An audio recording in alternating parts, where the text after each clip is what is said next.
السلام علیکم ورحمۃ اللہ وبرکاتہ۔ جی ویورز، کیسے ہیں؟ اللہ تعالیٰ آپ کو اپنے حفظ و امان میں رکھے اور اللہ تعالیٰ ہم سب کو ایمان اور صحت کی بہترین حالت میں رکھے۔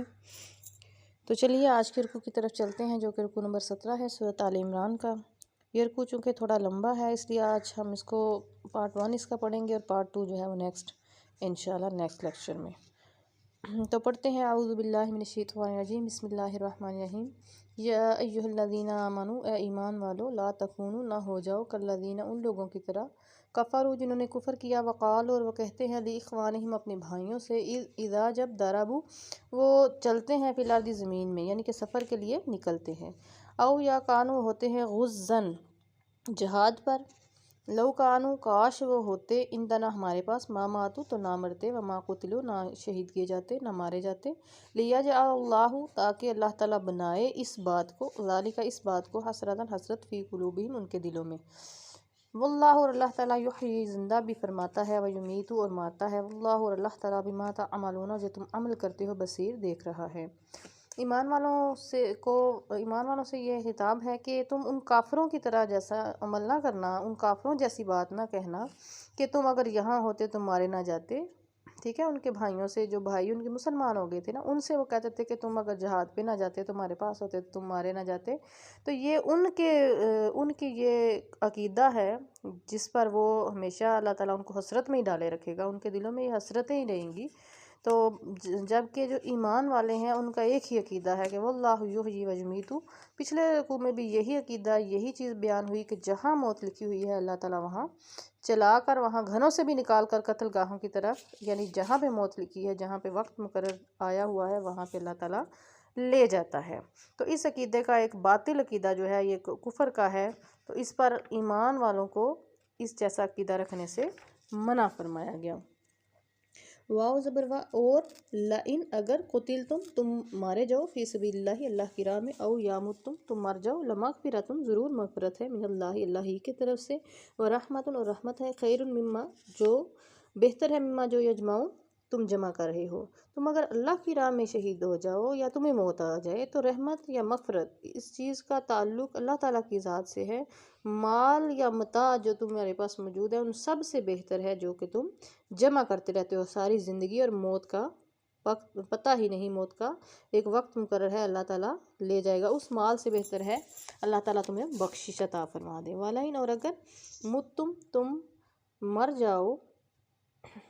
وَلَئِنْ، اور اگر تم مر جاؤ، او قتلتم، یا مارے جاؤ، لَإِلَى اللَّهِ، تو ضرور اللہ ہی کی طرف، تحشرون، تمہیں جمع کیا جائے گا۔ خود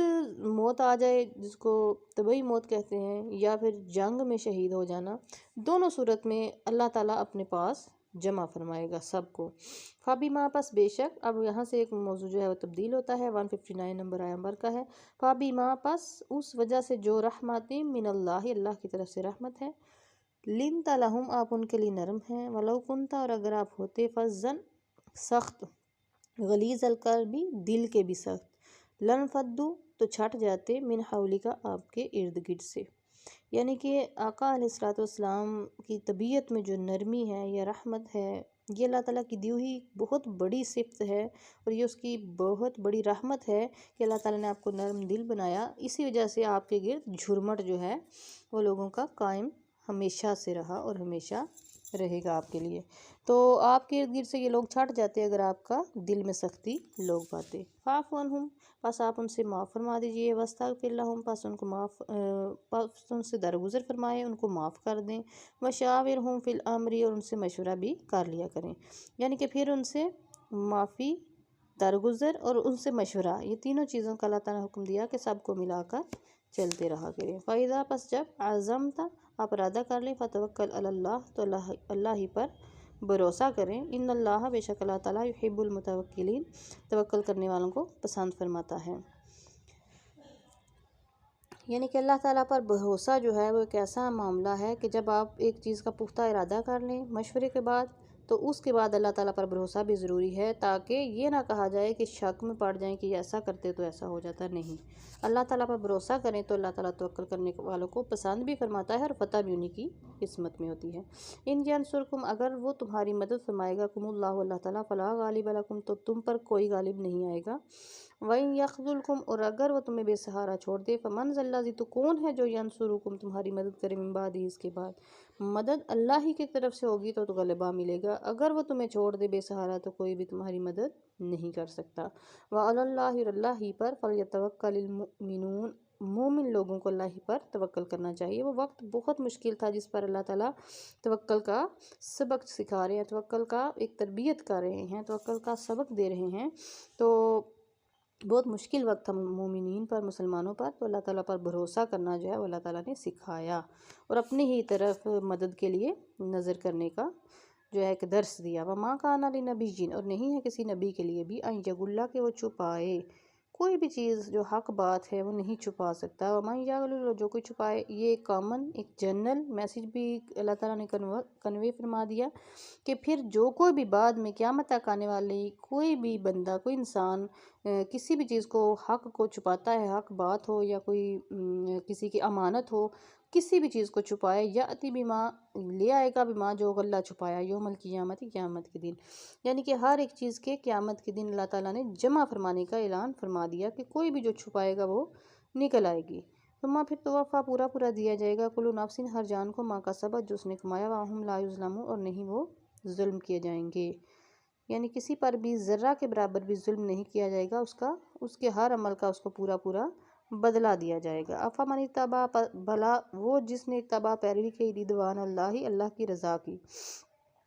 تو کیا وہ شخص جس نے اللہ کی رضا کی پیروی کی کامن ایسے ہے جیسے باء جو لوٹا بسخط من اللہ سے غضب لے کر، ومأواہ جہنم اور اس کا ٹھکانہ جہنم ہے، وبئس المصیر جو کہ بہت بری جگہ ہے۔ ایک وہ بندہ جو اللہ سے رضا لے کر لوٹا اور ایک وہ بندہ جو غضب لے کر لوٹا، وہ کبھی برابر نہیں ہو سکتے۔ جو غضب لے کر لوٹا اس کے لیے جہنم ہے اور وہ بہت برا ٹھکانہ ہے۔ ہم درجات عند اللہ اللہ کے حضور ان کے درجات مختلف ہیں، واللہ اور اللہ تعالیٰ بصیر بما یعملون بہت اچھے طریقے سے خوب واضح طریقے سے دیکھ رہا ہے جو وہ عمل کرتے ہیں۔ اللہ تعالیٰ ان دونوں کے اعمال کو اچھے طریقے سے دیکھ رہا ہے۔ یہاں پہ 164 نمبر آیا نمبر کا ہے، بہت ہی پیاری، اور یہاں پہ نصف ہوتا ہے چوتھے سپارے کا۔ آج ہم یہیں تک پڑھیں گے، یہ نمبر کا ہے 164 اور نصف ہے یہاں پر۔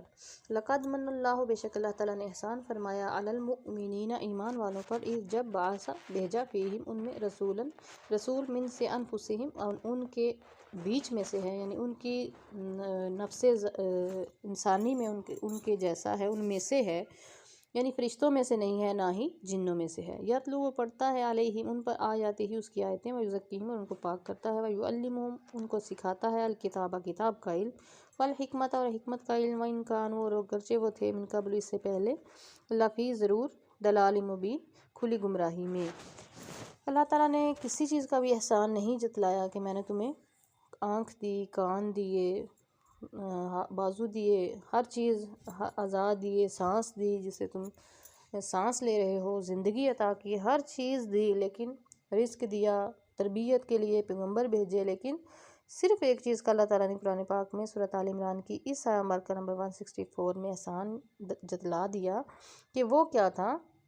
وہ یہ کہ اپنا پیارا حبیب جو ہے وہ انہیں میں بھیجا۔ یہ اللہ کا احسان ہے کہ اپنی محبوب چیز کوئی کسی کو نہیں دیتا، تو اللہ تعالیٰ نے فرمایا کہ یہ اللہ نے بڑا احسان فرمایا ہے کہ مسلمانوں کو ایسا نبی عطا فرمایا جو بہت عظمت والا ہے۔ اور ان کی خوبیاں کیا ہیں؟ جو اللہ کی آیات پڑھتا ہے ان کو پاک کرتا ہے۔ آیات پڑھنا تو ہم لوگ بھی قرآن پاک کی آیات پڑھتے ہیں، لیکن ہمارے دلوں میں ان آیات کا چلے جانا، ان پر ہمارا عمل جو ہے اس پر واضح نظر آنا، تو یہ اس کو کہتے ہیں تزکیہ۔ جو تزکیہ ہوتا ہے اس کا عمل ساری زندگی انسان کے ساتھ چلتا ہے۔ سب سے بڑی ان کی خوبی ہے وہ یہ ہے کہ انہوں نے تزکیہ نفس کیا، صحابہ کا تزکیہ انہوں نے کیا جو پھر امام بن گئے، دنیا کے امام بن گئے، ان کو کتاب سکھائی، اور ساتھ میں ایک اور چیز اس کو حکمت کہا جاتا ہے۔ حکمت یہ ہوتی ہے کہ کسی بھی سچویشن میں کس طرح کوئی عمل کرتا ہے، تو اللہ تعالیٰ ہم سب کو کتاب کا علم بھی دے، اس کی حکمت بھی، اس پر عمل کرنا اور تزکیہ نفس کی بھی اعلیٰ صورت میں اللہ تعالیٰ ہمیں ہمارے نفس کو جو ہے وہ پاک فرما دے۔ تو اللہ تعالیٰ نے فرمایا کہ اس سے پہلے وہ گمراہی میں تھے، کھلی گمراہی میں تھے۔ تو اللہ تعالیٰ نے یہ بہت بڑا احسان کیا، اپنا پیغمبر، اپنا حبیب، اپنا رسول ان میں بھیجا۔ آج کا رکوع یہیں پہ ختم ہوتا ہے، ہاف پڑھا ہے ہم نے، آج کا لیکچر جو ہے یہیں پہ ہم ختم کر دیتے ہیں، نصف تک ہے چوتھے سپارے کا اور سورہ آل عمران کا رکوع نمبر 17 پارٹ 1۔ انشاءاللہ نیکسٹ ملیں گے نیکسٹ پارٹ 2 کے ساتھ۔ اپنا خیال رکھیے گا اور اپنے اس چینل کا بھی۔ والسلام علیکم ورحمۃ اللہ وبرکاتہ۔